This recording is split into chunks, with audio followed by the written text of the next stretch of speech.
Hello friends, simple art Sushovan চ্যানেলে আপনাদের সবাইকে স্বাগত জানাই। আশা করছি সবাই খুব ভালো আছেন।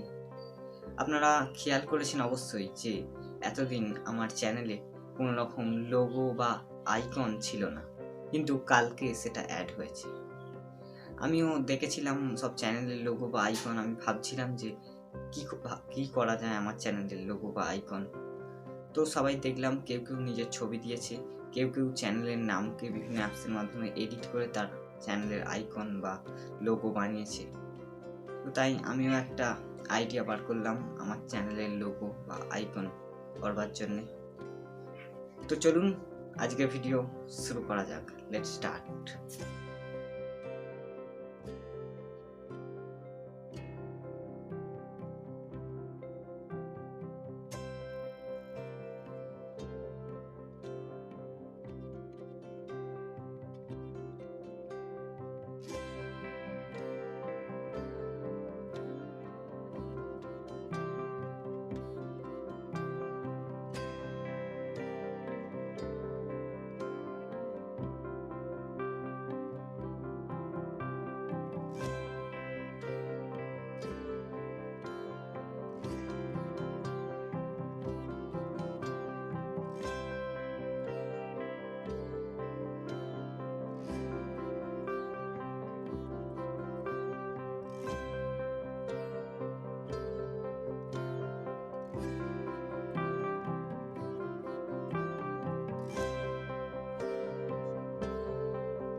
তো বন্ধুরা, ভিডিওটা কীরকম লাগলো আপনারা আমাকে কমেন্ট করে জানাবেন।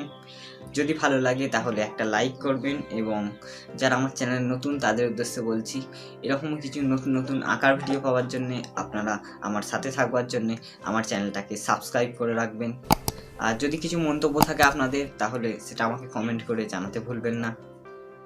তো সবশেষে বলি, ভালো থাকবেন, সুস্থ থাকবেন, সদা সর্বদা সিম্পল আর্ট সুশোভন চ্যানেলের সাথে জুড়ে থাকবেন। আবার দেখা হচ্ছে পরের ভিডিওতে। বাই।